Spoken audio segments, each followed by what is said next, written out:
This description right now is trying to push the show on us. It's trying to make us Mhm.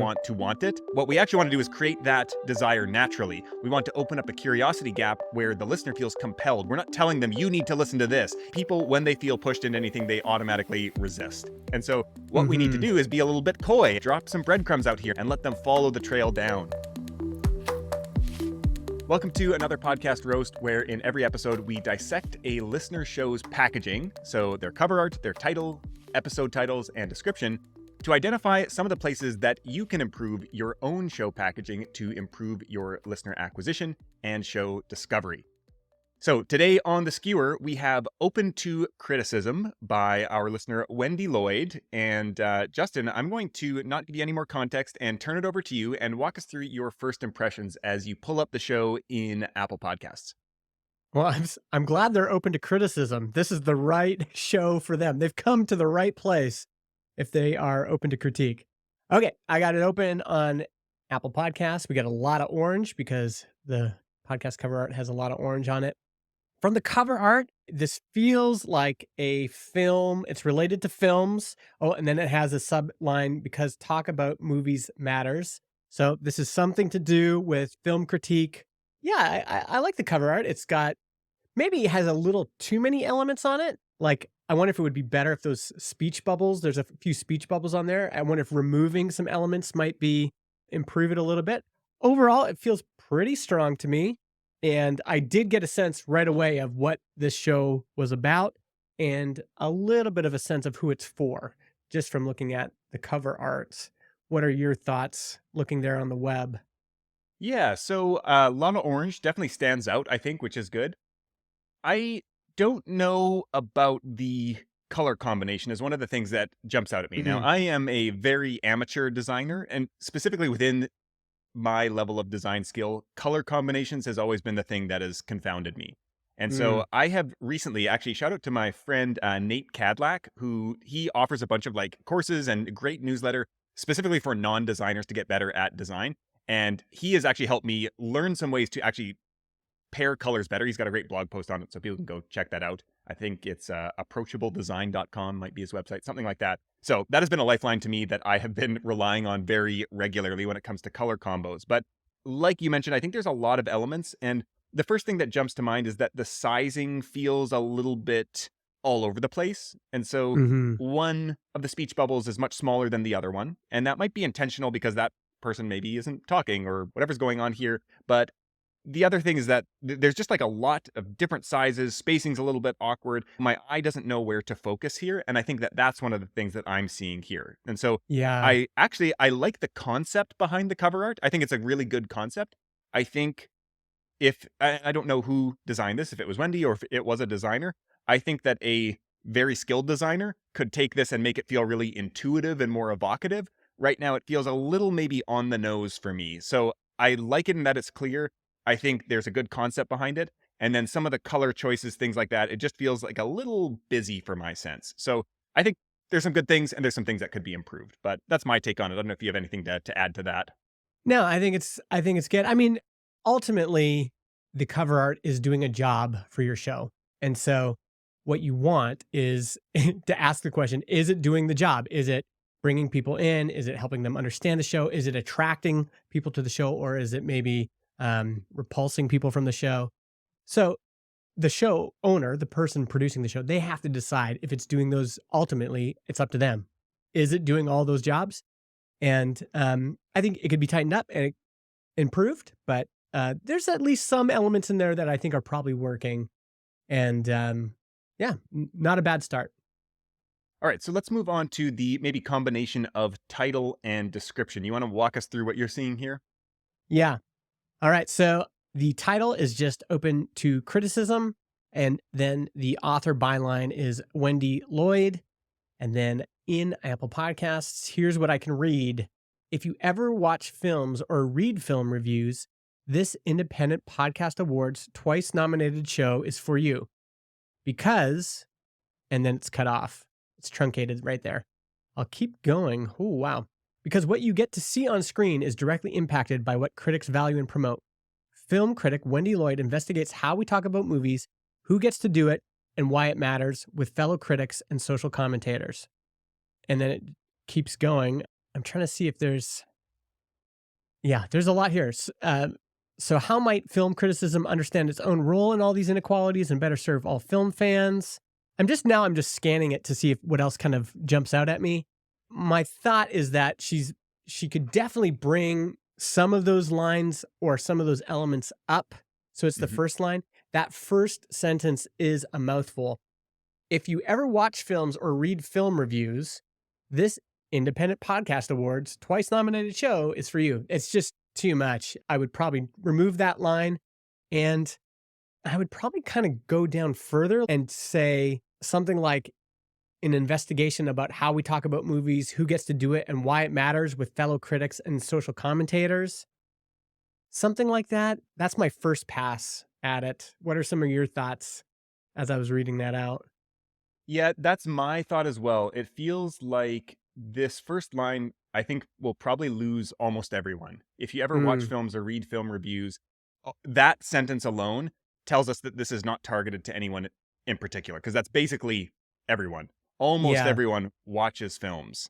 And I don't know if this use of film is different from like movie, if there's any distinction there. And that's a more specific niche of people who are more in the like artistic film world. I assume that this is more about film and movies as a whole. But I think if you read that first bit, to me, that's like, oh, this isn't specific to anyone. This is just trying to appeal to everyone, where it's not spiky and pointy enough to break through my kind of awareness if I'm just coming across this somewhere and being like, oh, this is something really interesting that has a unique take, which is a little bit unfortunate because when you keep reading, she clearly does have Mhm. a unique take and there's a That was mission my to this. Yeah, that was my point is, like, now that I've been kind of, like, soaking in this whole thing, like, Wendy has a point of view. Mhm. She's saying, like, "Me Too, BLM, and Time's Up means we're finally seeing improved diversity in film, from the stories being told to on-screen representation." So, there's a point of view here, like, Yes. like, we're gonna talk about films from this perspective, and the significant power imbalances remain. So there's elements of this that feel like a blog post, Mhm. and it just needs to get really tightened up, distilled to its most important elements. And what the description is doing a job for you, which is to say, to convince me as a potential listener, why should I listen to the show in as few words as possible? So, however many words that takes to distill the essence, the point of view, the hook of the show, Mhm. that's what you want. And yeah, it feels like it could be really tightened up. Yeah, my first thought in reading through this of how I might start to craft an opening, it almost feels more of a, and maybe this is, so I've kind of taken a quick scan through the episode titles. It seems like an interview show, but I think you could take some inspiration from more of an investigative journalism type show with crafting the hook of the description, where the line that comes to mind is something like, I don't know what the ending is, but it's like, have you ever wondered how whatever movie ended up on the front page of the New York Times Mm, film page or something like yeah. that, where it's like, now there's a question that I'm like, huh. And if I have any awareness of the art world, and so, just being in online business and marketing, I know that the New York Times bestseller list can certainly be gamed and is not a legitimate source of like, oh, that book actually is the most popular or the best or sold the most copies. And so if I heard something like that, I'm like, oh, this is going on with the movies too. Of course it is, but how is it decided? What's the mystery here? Now I want to start Mhm. unraveling that. And so, one of the things that actually, as I'm reading through this again, this is something I see a lot in copy is this description right now is trying to push the show on us to some extent. It's trying to make us Mhm. want to want it, where what we actually want to do is create that desire naturally. We want to open up a curiosity gap where the listener feels compelled. We're not telling them, you need to listen to this. If you're this, you must listen to this. Like people, when they feel pushed into anything, they automatically resist. And so it's like every action has an equal and opposite reaction. And this is true whenever we try to push something on somebody in our marketing or our promotion, people will actively resist us. And so what we need to Mhm. do is be a little bit coy and drop some breadcrumbs out here and some things that they might be interested in and let them follow the trail down. And so I think actually opening with a question and hinting that, hey, there's something dastardly behind the scenes going on here. There's actually a kind of archetype that you can lean into that's how I would open this up that gets somebody to be like, "Oh, there's something is afoot and I want to get to the bottom of what it is." Mhm. This is actually a good use case for ChatGPT. I know ChatGPT gets a bad rap sometimes, and sometimes it's actually not that helpful. But in this case, I just plugged Wendy's description in and said, improve this podcast description, tighten it up, give it a better hook in the first line. The first variation it gave me, I actually don't love. Dive into the heart of cinema with twice independent podcast. I was like, no, this isn't it. The key is in the follow up. And I just said, make it more compelling by adding a powerful curiosity hook at the beginning. And I actually like the first question it gives. This is the first line. What if the movies you love are shaped by voices you've never heard? That's pretty good, actually. Hmm. And so I would, this is something I think everybody can do is just throw your description into ChatGPT and just keep shaping it until you get something. It's not going to give you everything perfect, but the idea of it giving you maybe a great first line or a great first hook is one way you can start making some progress on improving your description. Yeah, I really like that. And I think that this is a great way. I might even, if I'm thinking about this, how to use ChatGPT or any kind of AI tool, I might take a description that I like from another show and say, this is the vibe I'm Mhm. going for. How could you apply something like this structure to a show about, whatever you have right now? And maybe you put in you're like, this is my existing description. This is my show. I want it to sound more like this. I want it to start with an open loop and a curiosity gap. I want it to feel like an Mhm. investigative journalism report, and now see what it spits out and just get it, hit refresh a bunch of times. See, you're just looking for like one line that can open it up, and maybe that's all you need. And maybe it's 80% of the way there, or maybe it's not even, it's 50% of the way there. And you're like, okay, that's actually, it's not usable, but it gives me the inspiration to start with a better hook. And then I'm off and running from there. Yeah, like I would like actually grab this first line and I would almost just take this first line and then rewrite it from there. But now at least I'm not staring at an empty page or an empty description field. I've got that first line and now I can let that move me forward and go, okay, so like what's the next bit? What's the next bit? How can I close this loop? And a lot of what ChatGPT gives you will be kind of generic and wordy in the worst possible way. But every once in a while, it'll give you a nice little nugget that you can build on top of, and that's how I would use it. Yeah, so I think beyond that first line, I think that's a big part of kind of crafting the description here in a way that hooks people and pulls them in a little bit more. I might also look at including some of the specific conversations that happen on the show. I think that she hints at some of the bigger themes, which is good to have in here, but I think also getting into some of the specifics is also going to be beneficial to help people kind of triangulate what exactly is a episode like. And I think that this is something that from the cover art, from the title, from the description, from the episode titles, a great show packaging all of these elements together allows listeners, or potential listeners in this case, to understand the experience of the show before they ever click play. And I think that Mhm. that's something that is hard to do a lot of times. And a lot of this comes down to your show concept. I think Wendy has a great concept here potentially. I think it could be more clearly articulated with specifics. And I think that that's what we want to get to, is that people are very hesitant to click into something when they don't know what they're going to get. And this happens across, Mhm. websites and all kind of content online. And so I think the more clarity we can bring to like, this is what the listener experience is going to be. This is what you're going to get. This is how it's going to be delivered. Is it going to be funny? Is it going to be serious? Is it going to be combative? The more kind of clarity we have on all these things, the right people who are actually going to enjoy the show, they've gotten all the check boxes and they're like, oh, this is the exact type of show that I'm looking for. It sounds just like what I'm interested in. And they're much more likely to click through. And maybe people that aren't, they're not going to, but they weren't going to stick around anyway. So I think bringing Yeah. clarity, bringing specificity to it so that people can picture or experience it before they've even listened is something to aspire toward. I think about all of this in terms of shaping. You're shaping the packaging for a particular audience. And in this case, it sounds like Wendy's making this show for people who have traditionally been left out of cinema. So if that's Hmm. who this is for, it's for people who have felt, we've been left out, we've been excluded from the conversation, then shape all of the packaging so that it draws those people, right? I think the concept is strong. It just needs to permeate more, like cover art, show title, and the description, and the episode titles. Like, just get that sense in there as succinctly as you can. And again, this is an exercise that you can do over time. It's okay to just do little tweaks over time and go, okay, today I'm just going to fix my description up a little bit. Today, you know what? I'm going to go through the last 5 episode titles and just modify them a bit to pull in the audience that I desire. Yeah. The other thing, like now that we've read the description and I know a little bit more about what the show's about, I'm looking at the both the title and the cover art again, and I'm thinking this makes me even think more of leaning into like the true crime style genre, where it's like there has been some misdeed that has been done, somebody has been, silenced in some way, and there's some really evocative imagery for those types of shows that I think would be really eye-catching and really speak to this cover up that's happened. Like that's almost where my mind goes thematically. And so that's where I start to think, oh, you could get really kind of spicy with the cover art in a really eye-catching way that hints at this mystery. And if you wanted to position the show that way, which sounds really interesting because we know people are interested in true crime, and this isn't a true crime show, but to package it in something that appears similar to that could be an interesting way to get people in the door and think, oh, this looks like other shows that I like. And once you click in, you're like, oh, there is an element of this, of like there's something going on behind the scenes and these tensions between, the powerful and the powerless and existing institutions and all these things. Like there's a lot going on here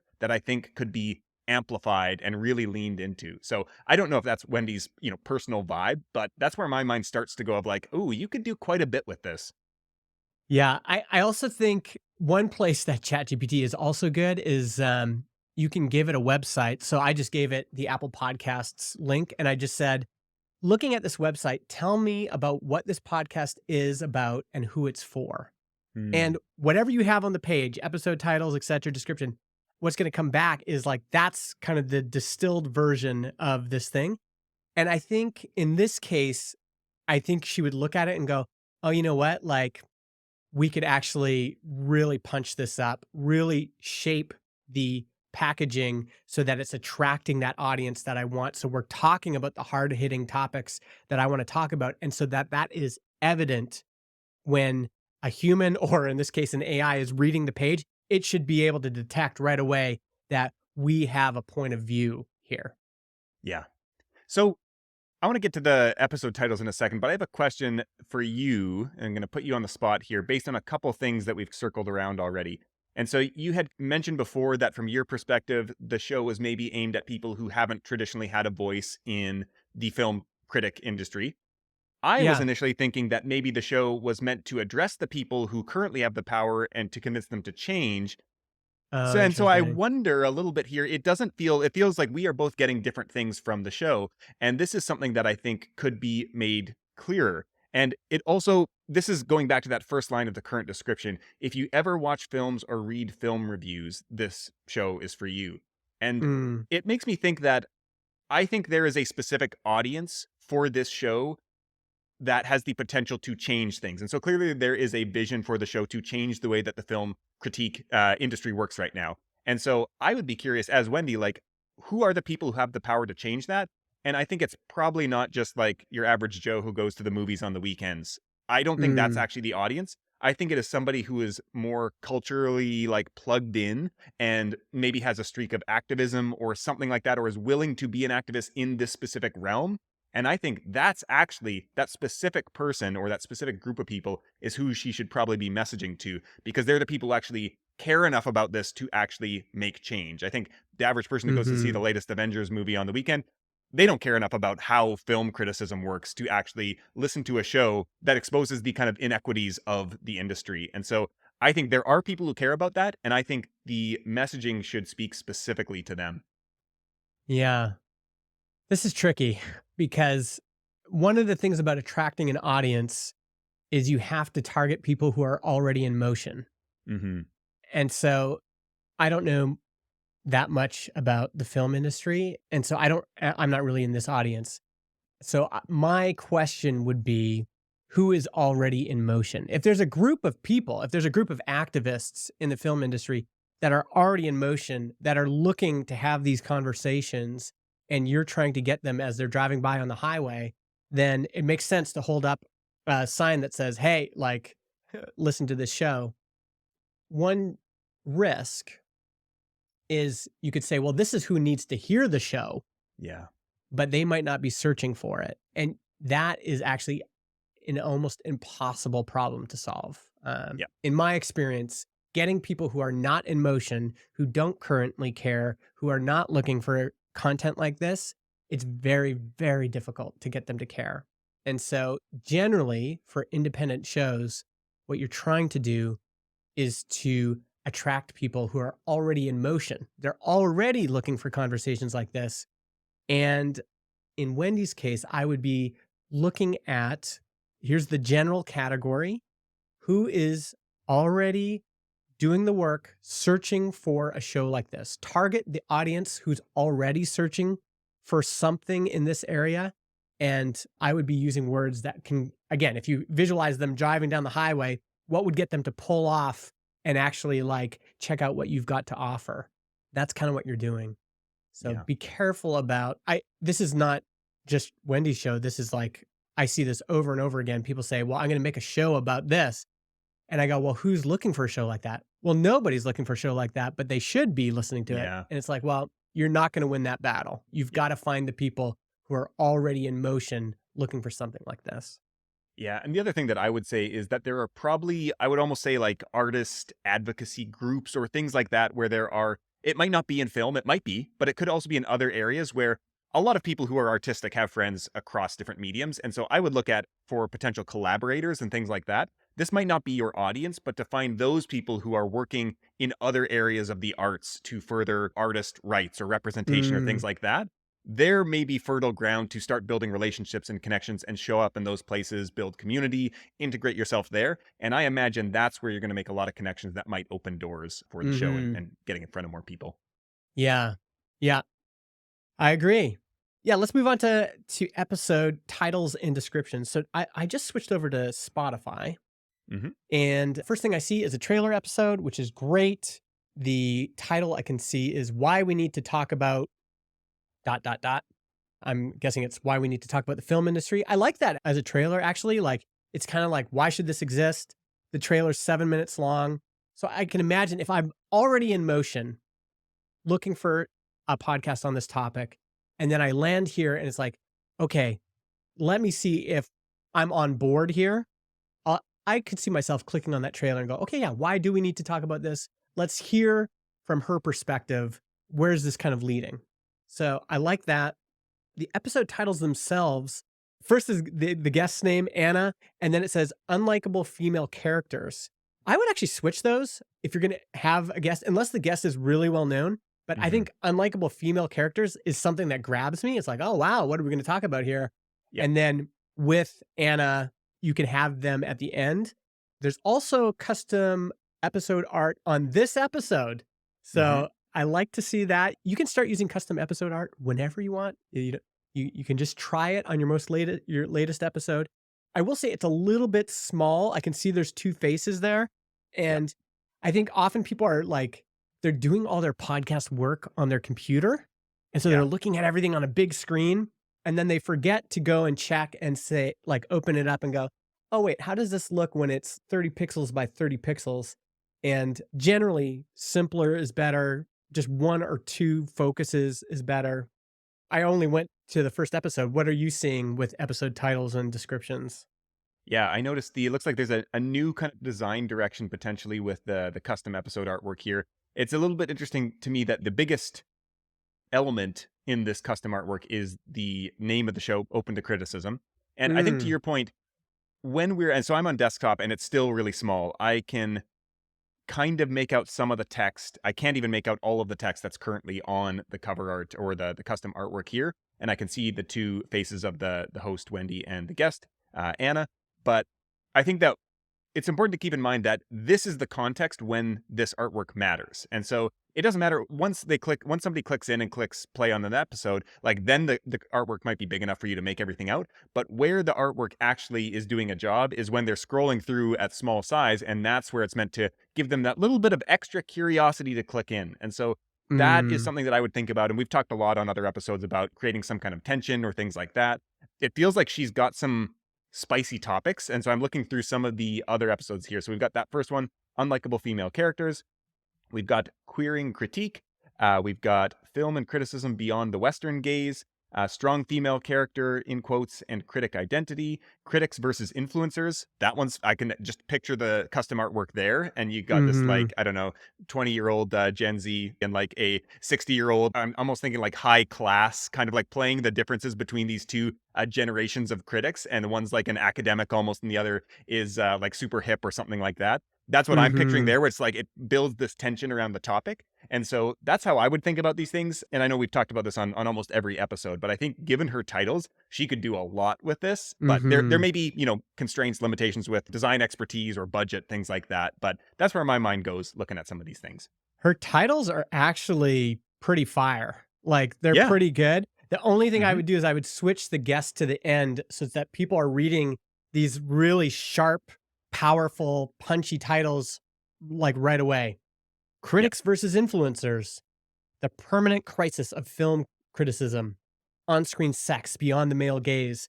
Hmm. Like, these are just very strong, punchy episode titles. I think they're among the best I've actually seen Yeah. so far, and I would just put the guest name at the end so that you get the power of that title right away as people are scrolling through, because you gotta imagine people are reading left to right, but they're also scrolling down.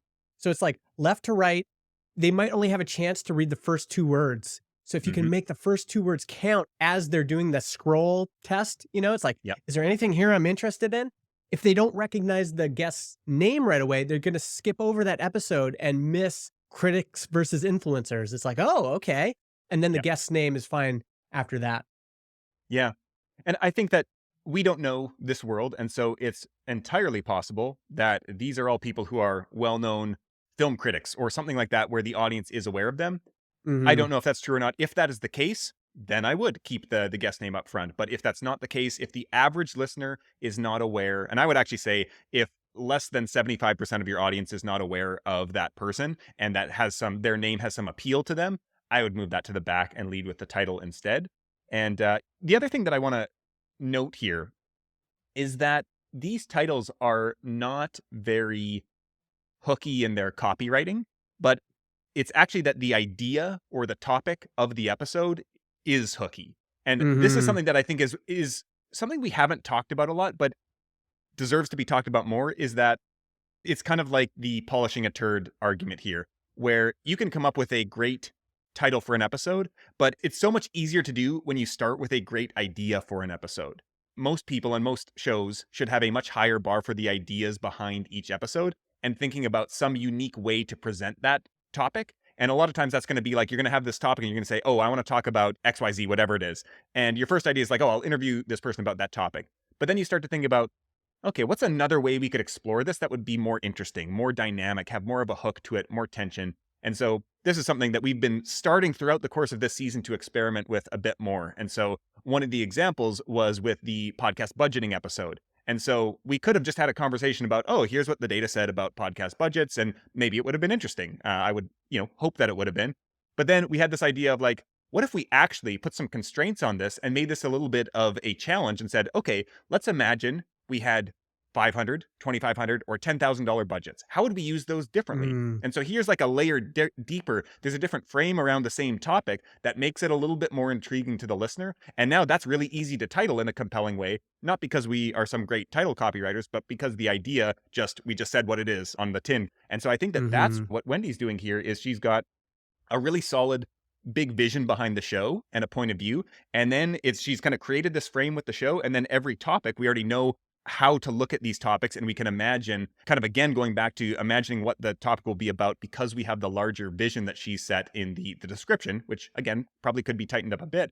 But we just look Mhm. at like, okay, we're going to talk about how people are, their voices aren't heard in the film industry, and then we look at some of these titles, film and criticism beyond the Western gaze. And we see others. We've got navigating the white space of film as a black critic. And so there's tension in these titles because there's tension in the show and in the ideas. And I think that Mhm. that's where the episodes themselves are better, and they're also easier to title, and it's easier to get people in. Yeah, yeah, and I like that there's an element of the show that's, like, kinda calling out the big Goliath. Like, there's some Yeah. good energy behind that, like, "Hey, let's call out this big industry on these topics." And I would lean into that more. Mhm. So we've been talking about episode artwork a lot, and we kind of critiqued this episode artwork a little bit. And I kind of want to defend Wendy here because I realize this is also doing another job. And it does make it a little bit difficult to know how you're going to create this artwork because if we go to metatags.io, this is a website that'll show you what your website or an Apple podcast sharing link or whatever will look like when it's shared on social media, in text messages, etc. So if I paste in this show with this custom episode artwork, we can see on Twitter and Facebook and LinkedIn this artwork for the episode makes more sense in this context. It's got the Hmm. title of the show, it's got the face of the host and the guest, and then it's got the topic. I sympathize with this because this is like, I know that this is one place people are sharing episodes is on social media. And so this, unfortunately, episode cover art is doing two jobs and it can't do both jobs well at the same time. I still think you could tighten it up. I think you could remove some elements on the screen, create more tension in the image itself. But I do want to acknowledge this is not easy because this cover art has to do so many jobs in so many different places. And even as we scroll down here, we can see this looks different if it was posted in Slack than it Hmm. would if it's posted on Pinterest or any of these other platforms. So Yeah. another place for you to check, your website or even a Spotify sharing link or whatever, what shows up in a tool like this, what shows up in the different platforms when you're sharing it and modifying your approach so that you can do your best at serving all these different needs for the podcast cover art. Yeah. Now, I will push back on that to some extent, and I Okay. would argue that the image that will do a better job of getting somebody to click through in Spotify will also do the same thing on social media. And so Mm, when you share a link on social media, usually there's going to be the title of the episode. And so just like there is in the podcast app, there's going to be that title. So they'll have some context there. And then there yeah. will be the image, which will offer you more screen real estate. And so you might say, okay, they already have the title. So I don't actually need to communicate that in the cover art. And so now I can play into that tension here too. And this is something that I've Hmm. actually seen a lot of people who are newsletter writers and bloggers and posting articles online have started to be really influenced by YouTubers, where their meta images are very getting to be more and more YouTubey, more evocative, less just putting the Hmm. text, the name of the article on the graphic, and more leaning into offering some new information that the title doesn't convey and opening up a curiosity loop there. So I think you could make the case it will do just as good a job and it will be just as important in social media as in the podcast app. Yeah, that's a good point. That's a good point.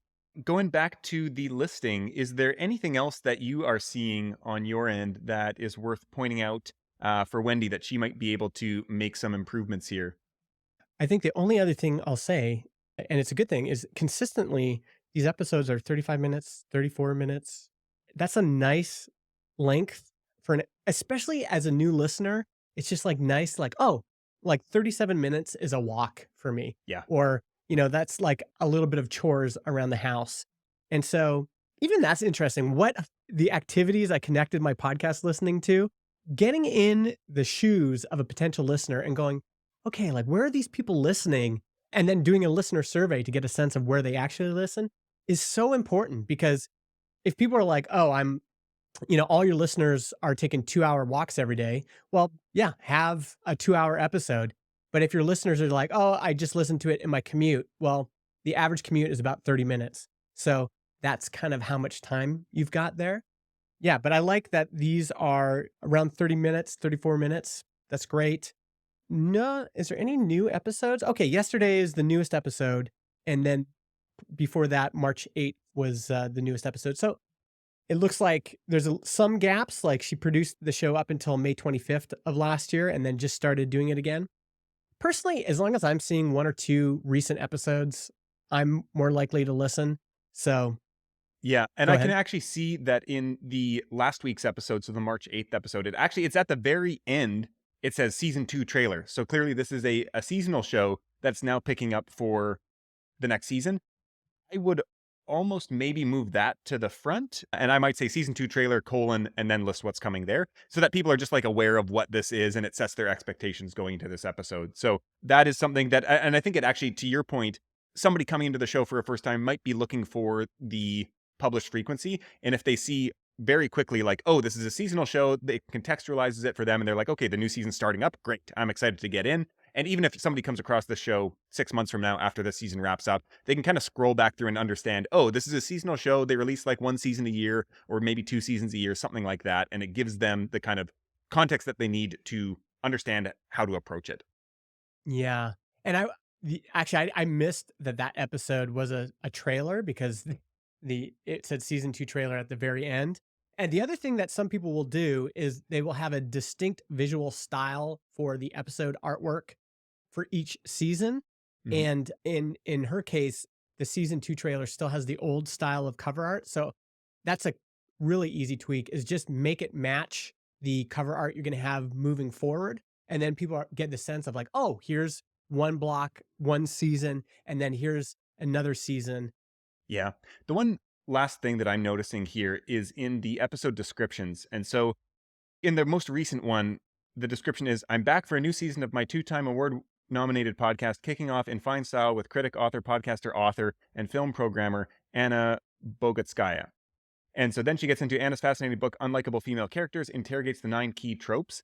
Really, what I want to hear about is the 9 key tropes. And so, again, Mm, it's very much like the description. At the start of this episode description, I would want to hear something like, have you ever noticed how female characters tend to be portrayed in one of 9 ways? This. And hmm. that could all fit into this description, where now I'm like, Yeah. ooh, it's about the topic and the idea rather than the guest. And that's what's pulling in a listener if they're not aware of the guest, which in many cases is basically everyone. And so I Hmm. would cut to the core of the idea and hint at what's interesting about it as soon as possible in the first sentence. And then if people click in, then you can talk more about the guest and maybe even about like the show being back and things like that. Hmm. Yeah. And again, I'm not sure if she, a lot of this is about your own personal sense of taste and what you want to accomplish Hmm. with the show. But I will say one opportunity, it's just an idea, you don't have to do it, is if you're talking, for example, about unlikable female characters, and let's say that in Anna's book, she talks about Cruella DeVille and, a bunch of just unlikable characters, you could use some of that imagery in your cover Mm. art. And Hmm. then there's this recognition. People are like, oh, they're going to Yes. talk about that character and that character and that character. It's like, okay, I'm kind of interested in this now because you've given me something I can connect with. And, I'm thinking about this now. I make the same mistake. If you, if you look at my podcast and you look at the cover art, I'm just putting the guest's photo and my photo on there. And I'm realizing as I'm saying this, in most cases, I don't think people care. What they want is some way to connect with this is what this show is about. And to do that, you have to give them something they're familiar with, right? Some sort of imagery or character or feeling, emotion that they are like, oh, okay, I get what this is about. But just two static faces of, my Twitter profile pic and their Twitter profile pic, it doesn't really give you much other than these two people are on the show. And so there's an opportunity, even for I'm talking to myself here in my show, to modify those thumbnails, that episode cover art, so that it kind of evokes more. So we give a potential listener something to grab onto that's like, oh wow, okay, yeah, I'm gonna listen to this, There's some sort of connection, whether you're connecting with nostalgia, emotion, whatever it is, that's pretty powerful. Yeah. So everybody, feel free to go leave comments on Justin's show and roast it. Let him know that what he could be doing better with his episode artwork after this. I'm sure he would appreciate that, even though he says he's gotten the idea here now, but I think it could use some reinforcement potentially. So we've been roasting shows all season here. Probably we are due for one of our own. But Yeah. yeah, I really like that, and I think the idea here, and this is a very specific case where there's a book about unlikable female characters, but that actually opens up this idea that this whole show is about film, which means there are visual elements that I'm not quite sure what the legalities are of how you can use imagery around that. I would Mhm. assume you could, because especially because it's a show about critique and things like that. And so she's Mhm. got a rich kind of catalog of imagery and visuals that she could pull on to offer some visual hooks to the things that are going to be and like allusions to what's going to be discussed in the episode, which I think that Mhm. again, it gives people more of this kind of coherence of like what the episode is going to be about through some of that visual kind of shorthand that gets put into the custom artwork. So I love that Yeah. idea. Yeah. All right. I think this is I mean, she's got a lot of great stuff here, and I think that the premise seems interesting. I love that she has a very distinct and fiery point of view that the show is built Mhm. on. The episode titles are great. I think the episode topics are great. And really, this feels like an instance of really the packaging is maybe one of the things that could be improved that would open up a lot more opportunities. And that's not to say that it's bad, but I think there are opportunities to be able to tighten it up further and really help potential listeners really understand what makes this show special before they even start to click in and listen. So, yeah, I think lots of great stuff from Wendy. Any kind of final notes that you would pass on to her? Yeah, I agree. I think there's lots of potential for this show. I get excited when I kind of stumble on a show that has a really kind of strong point of view or concept, and then it's just like, oh wow, like all we need to do is fix these road signs so that people can get to the show, and that's kind of how I felt with this one. So yeah, I hope this was helpful for her and for everyone else listening. Just more ideas that we haven't really talked about yet that came out of this one that I think are just more places for people to turn that lever or just get those signs pointing in the right direction so that people can find your show and click through and actually give it a shot. Yeah. So, for anybody listening, if you would like to submit your show to be roasted in a future episode, you can head over to Apple Podcasts and leave our show, Podcast Marketing Trends Explained, a review. And be sure to include the name of your show, and we will submit it to the hat and potentially pull it out to be roasted in a future episode.